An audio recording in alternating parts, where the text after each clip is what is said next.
Okay, welcome everyone. आज के इस लेक्चर में हम कवर करने वाले हैं टॉपिक बूलियन अलजेब्रा बेसिक्स। तो इसमें हम थोड़े से बूलियन अलजेब्रा के जो लॉज है उसके बारे में स्टडी करेंगे, और उन लॉज को हम किस तरीके से अप्लाई करते हैं एक्सप्रेशंस में। एग्जांपल के साथ उसको हम देखेंगे, डी मॉर्गन्स लॉ और उसको उसकी एप्लीकेशन क्या है, और उससे रिलेटेड कुछ जो भी एक्सरसाइजेज हैं उनको हम आज कवर करने वाले हैं। तो बेसिक लॉज जो बूलियन अलजेब्रा के हैं उसको शुरू करने से पहले मैं आपको कुछ नोटेशन बता देता हूँ। जितने भी कैपिटल लेटर्स होंगे ये आपके के सारे इनपुट वेरिएबल्स को डिनोट करेंगे। तो जैसे अगर मैं ए बी या जेड लिखता हूँ तो ये सब के सब आपके इनपुट वेरिएबल हैं। 1 डिनोट करता है ट्रू को और 0 डिनोट करता है फॉल्स को। प्लस का सिंबल जो है और का है लॉजिकल, और डॉट जो है वो सिंबल है एंड का।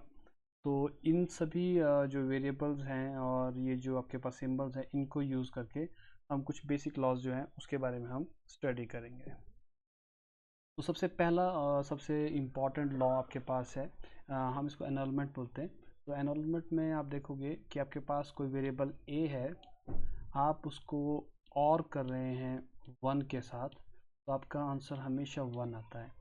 अब आप इसको इस तरीके से भी समझ सकते हैं कि जब भी आप किसी भी वैल्यू को ट्रू के साथ और करते हैं तो उसकी वैल्यू हमेशा ट्रू होती है, क्योंकि ये आपके और गेट की डेफिनेशन यही बोलती है। दोनों में से कोई सी भी वैल्यू अगर ट्रू है तो फाइनल वैल्यू जो है ट्रू होती है। तो अगर एक वैल्यू ट्रू है तो इस वैल्यू का कोई खास रोल रह नहीं जाता है। उसी के साथ जो इसका दूसरा लॉ है वो है वेरिएबल ए एंड 0 यानी कि फॉल्स, आपके पास इट इज़ ऑलवेज फॉल्स। तो ये भी बिल्कुल वैसे ही गेट का बेसिक लॉ है, जहाँ पे अगर दो इनपुट में से एक इनपुट ज़ीरो है तो उसका एंड जो है हमेशा आपके पास ज़ीरो होता है, यानी कि फॉल्स होता है। तो आपने इस एक्सप्रेशन को याद रखना है, एनरोलमेंट इसको बोलते हैं और बहुत इंपॉर्टेंट है। सेकंड आपके पास है, हम इसको बोलते हैं आइडेंटिटी। जैसे आप मैथमेटिक्स में पढ़ते हैं आइडेंटिटी, तो आइडेंटिटी में आपके पास क्या होता है कि वेरिएबल ए अगर आप उसको ज़ीरो के साथ और करोगे तो आपके पास वही वेरिएबल ए आ जाता है। तो कहने का मतलब ये है कि इस एक्सप्रेशन की जो वैल्यू है इस ए पे डिपेंडेंट है। वैसे ही आपके पास है A and 1 is always equal to A, हम इसे आइडेंटिटी कहते हैं। तो आप इसको बिल्कुल उसी तरीके से याद रख सकते हैं जैसे आप मैथ में याद रखते हैं कि मैथ में भी ए प्लस ज़ीरो जो ए होता है और ए इंटू वन जो है 1 होता है। तो आप मैथमेटिक्स वाले लॉ के हिसाब से भी इसको याद रख सकते हैं। तीसरा आपके पास है आइडेम्पोटेंट। इसमें आप देखोगे कि अगर आप सिमिलर वेरिएबल्स के बीच में और या एंड लगाते हो तो आपके पास वही वेरिएबल जो है आपके पास रिजल्ट में आता है। तो दोनों तरफ ए है और बीच में आपके पास लॉजिकल और लॉजिकल एंड है, आंसर आपका हमेशा ए होगा। तो इस प्रॉपर्टी का नाम है आइडेम्पोटेंट। नेक्स्ट आपके पास है कंप्लीमेंट। तो इस लॉ में अगर आपके पास कोई वेरिएबल ए है और आप उसको और कर रहे हो उसके कंप्लीमेंट के साथ तो रिज़ल्ट हमेशा 1 आता है। इसको आप इस तरीके से सोच सकते हो कि अगर ए की वैल्यू 1 है तो उसके कंप्लीमेंट की वैल्यू 0 होगी, और जब आप इन दोनों को और करोगे तो आपके पास रिज़ल्ट आएगा 1। और अगर आप ए की वैल्यू 0 है तो उसके कंप्लीमेंट की वैल्यू 1 होगी, तो अगेन आपके पास आंसर जो है 1 आएगा। तो कोई भी इनपुट वेरिएबल और उसका कंप्लीमेंट, इन दोनों को अगर आप और कर रहे हो तो आंसर हमेशा 1 आएगा। पैरेलली अगर आपके पास कोई वेरिएबल है ए और आप उसके कंप्लीमेंट के साथ उसको एंड कर रहे हो तो हमेशा वैल्यू जो है 0 आएगी, क्योंकि अगर ए की वैल्यू 1 है तो उसका कंप्लीमेंट जो है वो हमेशा 0 होगा। तो यहाँ पे आपको बेसिकली क्या करना पड़ेगा, ए एंड ए इज़ 1 एंड 0 it is always equal to 0। तो इस लॉ को हम कहते हैं कंप्लीमेंट का लॉ। नेक्स्ट आपके पास है कम्यूटेटिव लॉ। जैसे कि मैथमेटिक्स में हम ऑपरेशंस के बीच में भी पढ़ते हैं कि ए और B is equal to B और ए। कहने का मतलब ये है कि जो और गेट है इसमें जो इनपुट्स हैं इनकी ऑर्डरिंग जो है इंपॉर्टेंट नहीं है, ए प्लस बी जो है बी प्लस ए के बराबर होती है। तो इस प्रॉपर्टी को हम कम्यूटेटिव प्रॉपर्टी बोलते हैं। वैसे आपके पास एंड गेट में भी सिमिलर प्रॉपर्टी है, तो A and B is equal to B and A, जैसे कि आपने मैथमेटिक्स में भी पढ़ा है। डिस्ट्रीब्यूशन का लॉ ज़रा ध्यान से देखना, क्योंकि इसमें एक लॉ है जो थोड़ा सा आपको ऑड लगेगा। तो डिस्ट्रीब्यूशन का लॉ बोलता है कि अगर आपके पास कोई वेरिएबल ए है, यहाँ पे आपने कोई सिंबल मेंशन नहीं किया, तो हम इसको एंड मान लेते हैं, जैसे मल्टीप्लिकेशन में मानते हैं। तो ये तो आप जानते हैं कि हम मल्टीप्लिकेशन को अंदर डिस्ट्रीब्यूट कर सकते हैं इस तरीके से, जो आप मैथमेटिक्स में पढ़ भी चुके हो। हम इसको बोलते हैं डिस्ट्रीब्यूशन लॉ। लेकिन कमाल की बात यह है कि ये लॉ जो है वेरी सिमिलर वे में और पे भी लगता है। अब थोड़ा सा आपको कन्फ्यूजन लगेगी, क्योंकि हम लोगों ने कभी मैथमेटिक्स में ऐसा किया नहीं है, लेकिन अगर आप सोचोगे ये लॉ जो है डिस्ट्रीब्यूशन का, ये आपके पास और गेट का भी वैलिड है जब आप बुलियन एक्सप्रेशन को देखोगे। तो ये तो आप बचपन से पढ़ते आ रहे हो कि मल्टीप्लिकेशन को आप डिस्ट्रीब्यूट कर सकते हो। ये आपके लिए थोड़ा सा नया भी हो सकता है, थोड़ा सा ऑड भी लग सकता है देखने में, कि आप प्लस को भी डिस्ट्रीब्यूट कर सकते हो अलजेब्रा के एक्सप्रेशन में। तीसरा लॉ आपके पास है एसोसिएशन वाला लॉ। तो एसोसिएशन वाला लॉ कहता है कि अगर आपके पास एक से ज़्यादा वेरिएबल्स हैं, लाइक ए, बी एंड सी, तो आप इनके बीच में अगर सिमिलर ऑपरेशन एग्जिस्ट करते हैं तो आप इनको अपने हिसाब से ऑर्डर कर सकते हो। तो A plus bracket B plus C is equal to bracket A plus B plus C, which is equal to A plus B plus C. तो आप किन्हीं दो वेरिएबल को पहले और कर सकते हो, और वो ऑर्डर आप खुद डिसाइड कर सकते हो। सिमिलर आपके पास रहेगा एंड में भी। तो अगर आपके पास तीन वेरिएबल हैं ए बी सी, और आप इन तीनों को ऐड कर रहे हो, तो आप पहले बी और सी को कर लो, या ए और बी को पहले कर लो, दोनों के दोनों जो आपको सिमिलर रिजल्ट देते हैं, हम इसको बोलते हैं एसोसिएशन का लॉ। अब सबसे इंपॉर्टेंट थ्योरम आपके पास आती है डी मॉर्गन्स थ्योरम। ये आपको एग्जाम में भी पूछी जाती है। तो डी मॉर्गन्स थ्योरम जो है ये कंप्लीमेंट के साथ डील करती है। तो इसके दो एक्सप्रेशन है। पहला एक्सप्रेशन है A plus B complement is equal to A complement and B complement. दूसरा आपके पास है A and B complement is equal to A complement और बी कंप्लीमेंट। अब इस लॉ को अगर आपने याद रखना है कि ये कैसे वर्क कर रहा है, मैं आपको इसका बड़ा सिंपल सा तरीका बताता हूँ। कि जब भी आपने इस कंप्लीमेंट को इस ब्रैकेट के अंदर लाना है, तो ये हर चीज़ का कंप्लीमेंट करता चला जाएगा। तो ये ना सिर्फ ए का कंप्लीमेंट करेगा, बी का कंप्लीमेंट करेगा, बल्कि इस जो एक्सप्रेशन है उसका भी कंप्लीमेंट कर देगा। तो जैसे ही आपके पास आप कंप्लीमेंट को अंदर इंट्रोड्यूस करोगे, तो ये तो बन जाएगा ए कंप्लीमेंट, बी में इंट्रोड्यूस करोगे तो बी कंप्लीमेंट, और प्लस का कंप्लीमेंट ये कर देगा डॉट, यानी कि और का कंप्लीमेंट कर देगा एंड। वैसे यहाँ पे भी आपके पास है A and B complement is equal to A complement plus B complement. तो ये भी बिल्कुल वैसे ही हो रहा है। यहाँ से ए जो है अंदर जा रहा है, बी पे जा रहा है, और ये कंप्लीमेंट इस डॉट पे भी जा रहा है।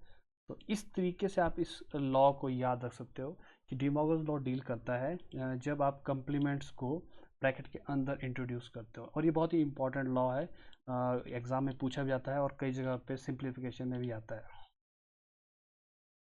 एक और लॉ जो थोड़ा सा देखने में थोड़ा सा ऑड भी लगता है, लेकिन आपने इसके पैटर्न को समझना है, और मैं इसका प्रूफ भी आपको बताऊंगा कि प्रूफ कैसे काम करता है। इसको हम एब्जॉर्प्शन बोलते हैं, और ये सबसे ज़्यादा ऑड सा दिखने वाला लॉ है बुलियन अलजेब्रा का। तो लॉ बोलता है, ये पैटर्न याद रखिए, A plus A dot B, बस ये पैटर्न याद रखना है आपने, A plus A dot B is equal to A. तो ये ए कैसे होता है ये मैं आपको प्रूफ करके बताऊंगा, पर अभी के लिए आप देख लीजिए। तो एक तरीके से ए जो है इस पूरी टर्म को एब्जॉर्ब कर जाता है अपने अंदर, और आपका रिजल्ट जो है ए आता है। और उसी तरीके से इसका एक और एब्जॉर्प्शन पैटर्न है जो है A dot A plus B.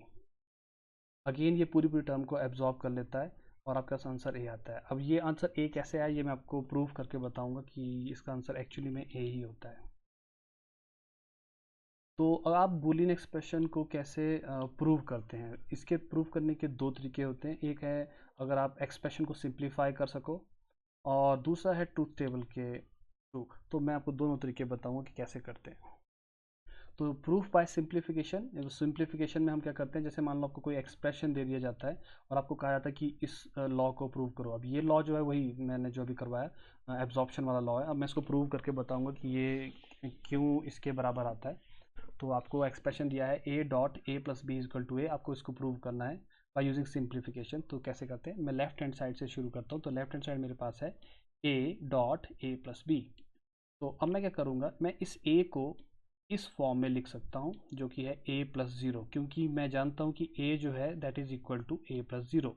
आपने जब भी सिंप्लीफिकेशन करनी है या कोई भी चीज़ इसमें मॉडिफाई करनी है, आपको उसका कॉज लिखना है यहाँ पे कि आपने क्यों किया। अब आप देखोगे इस वाले एक्सप्रेशन को देखोगे तो आपको पता लगेगा ये एक्चुअली में प्लस ऑपरेटर है जो कि डिस्ट्रीब्यूट हुआ है। तो मैंने उस प्लस ऑपरेटर को बाहर निकाल लिया इसमें से डिस्ट्रीब्यूशन लॉ से। तो आपके पास अंदर क्या क्या रह जाएगा, ए जो है ये बाहर आ जाएगा और अंदर रह जाएगा ज़ीरो डॉट बी। तो आप जानते हैं कि ज़ीरो डॉट बी जो है यानी कि ज़ीरो एंड बी जो है हमेशा ज़ीरो होता है। ये मैंने आपको प्रॉपर्टी बताई थी। और आपके पास बच जाएगा ए प्लस ज़ीरो, और ए प्लस ज़ीरो जो है वो ए होता है which is equal to right hand side. तो मैंने इसको सिंप्लीफाई करके प्रूव कर दिया कि A plus A sorry A dot A plus B is equal to A. तो ये आपका एब्जॉर्प्शन लॉ का प्रूफ हो गया। This is by using simplification. अगर मान लो थोड़ी देर के लिए आपको वो याद नहीं रहते इसके स्टेप्स, तो और आपको एग्जाम में पूछ लिया जाता है कि आपने ऐसा करना, तो आप इसको ट्रूथ टेबल से भी प्रूव कर सकते हैं। और ट्रूथ टेबल से प्रूव करने के लिए आपको टेबल बनाना पड़ेगा। तो जैसे मान लो यही वो लॉ है जो अभी हम एब्जॉर्प्शन लॉ की बात में कर रहा था, इसको हमने प्रूव करना है। तो इसको हम कैसे प्रूव करेंगे, सबसे पहले मैं जितने भी वेरिएबल्स हैं उनका एक कॉलम बनाऊंगा। मेरे इस पूरे एक्सप्रेशन में दो वेरिएबल हैं ए और बी, तो मैं उनका बनाऊंगा। अब मुझे क्या करना है, ये जो लेफ्ट हैंड साइड वाला एक्सप्रेशन है मुझे इसको बिल्ड करना है। तो मैं कैसे करूँगा, सबसे पहले मैं इस एक्सप्रेशन को बिल्ड करता हूँ ए प्लस बी, तो ये ए प्लस बी है। और उसके बाद मैं इस पूरे एक्सप्रेशन को बिल्ड करूँगा जो कि है A dot A plus B. तो कैसे करना है मुझे, ये ए है ये बी है, ये ए और बी के कॉम्बिनेशन है 0 0 0 1 1 0 और 1 1। इससे ज़्यादा दो वेरिएबल के कॉम्बिनेशन नहीं हो सकते। तो अब मुझे करना क्या है, मुझे कैलकुलेट करना है ए प्लस बी। तो मैं ए प्लस बी यहाँ पे करता हूँ। तो 0 plus 0 is 0, 0 plus 1 is 1, 1 plus 0 is 1 and 1 plus 1 is 1। तो ए प्लस बी हो गया। अब मुझे करना है A dot A plus B. तो मुझे इस एक्सप्रेशन को क्या करना है, मुझे इस एक्सप्रेशन के साथ करना है एंड, डॉट लगा है तो एंड करना है। तो यानी कि ये और ये मुझे आपस में एंड करने, तो आप करते जाओ। 0 और 0 0 हो जाएगा, 0 और 1 0 हो जाएगा। आपके पास बचेगा 1 और 1 1 हो जाएगा, और 1 और 1 1 हो जाएगा। तो आप यहाँ पे देख सकते हो एक चीज़, ये जो एक्सप्रेशन है ये किसके बराबर है, ये इस एक्सप्रेशन के एग्जैक्ट बराबर है। तो यहाँ से हम प्रूव कर सकते हैं कि जो हमारी लेफ्ट हैंड साइड है, जो कि ये है लेफ्ट हैंड साइड, वो आपकी किसके बराबर है, वो आपकी बराबर है राइट हैंड साइड के, जो कि है ये वाली पोर्शन। तो इस तरीके से आप जो है ट्रूथ टेबल से प्रूव कर सकते हैं आपके एक्सप्रेशन को।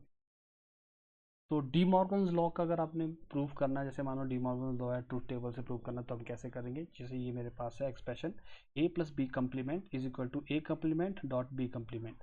तो मुझे इसे प्रूव करना है, तो सबसे पहला काम होगा मैं नंबर ऑफ वेरिएबल लिख दूंगा, ए और बी दो वेरिएबल है। अब मुझे इस एक्सप्रेशन को बिल्ड करना है लेफ्ट हैंड साइड वाले को। तो सबसे पहले मैं ए प्लस बी कैलकुलेट कर लेता हूँ और बाद में मैं उसका कम्प्लीमेंट कर दूंगा। तो अगेन आप प्रोसीड कर सकते हो कि 0 plus 0 is 0, 0 plus 1 is 1, 1 plus 0 is 1 and 1 plus 1 is 1। तो ए प्लस बी आ गया।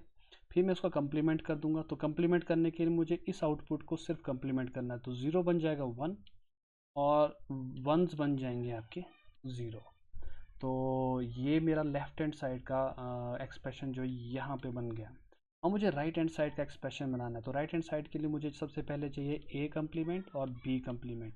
तो ए कम्प्लीमेंट को निकालने के लिए मैं क्या करता हूँ, मैं इस वाले ए को कम्प्लीमेंट कर देता हूँ और यहाँ पे लिख देता हूँ। ठीक है, तो वेरी सिंपल करते जाओ। 0 का बन जाएगा 1, 0 का बन जाएगा 1, 1 का बन जाएगा 0 एंड 1 का बन जाएगा 0। तो ये ए कम्प्लीमेंट आ जाएगा। वैसे ही आपका बी कम्प्लीमेंट आ जाएगा बी के कॉलम के थ्रू।